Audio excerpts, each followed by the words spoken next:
next one, this is probably the more controversial part of this, which is to use cardio for health during this period, but not for the calorie burn. Okay, so what do I mean by that? Well, movement's good for you, and cardiovascular activity does have health benefits. And studies will show that the best health benefits you'll get out of exercise is a combination of strength training and cardiovascular training. Now, if you had to pick one over the other, strength training beats out cardio. We've done many episodes on this.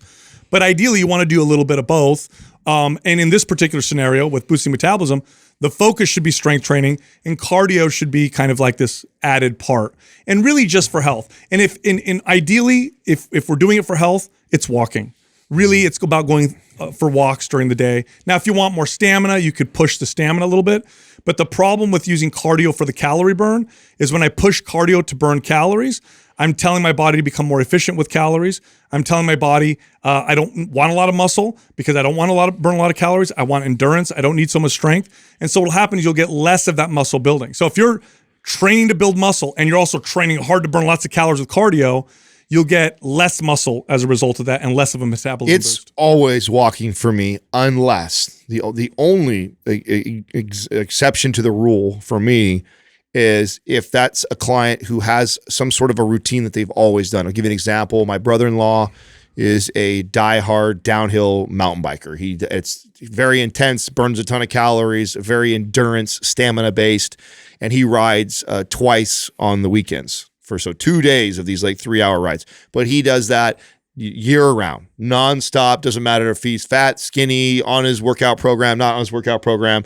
So it's a passion for him. So I'm gonna build that. So insert, paddleboarding, insert running for an hour on the weekends, insert your favorite class you always do. Like if it is something you love to do, regardless of your body composition, and it's a passion for you, or play pickup basketball, 3 times a week or like that, then I'm not gonna tell them they can't do that, because that's something that they love to do, and then it's got other benefits just for besides calorie and even the health benefits of what it does for your heart.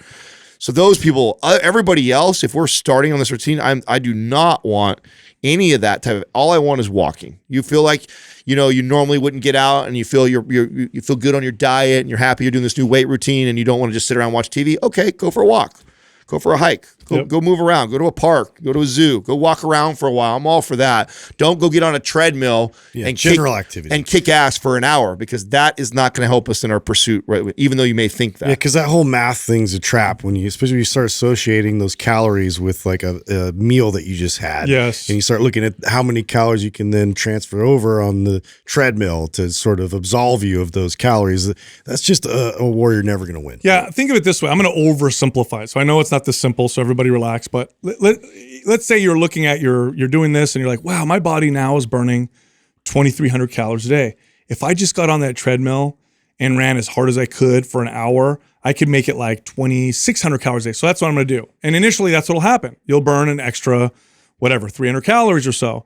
But then what happens, your body starts to adapt towards stamina and endurance, and it starts to slow its metabolism down. Eventually, you're back down to burning 2,300 calories or less with doing the extra running on the treadmill. So now you're doing more work to get the same or worse results. So if you want to boost your metabolism, don't do cardio for the calorie burn. Do it for health, which is totally fine, but don't worry about the calorie burn.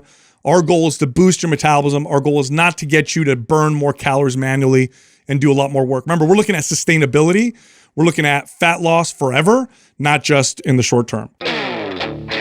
This one's really important, and that is to phase your training. If somebody trains for a full year doing a bench press and they're always aiming for 5 reps, if you compared that person to a person who did bench press where they did 3 or 4 weeks of 5 reps, but then they did 3 or 4 weeks of 12 reps, and then 3 or 4 weeks of, let's say, 15 to 20 reps, and then they'll throw in some supersets.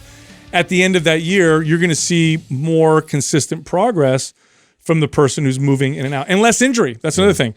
You'll see less injury as well.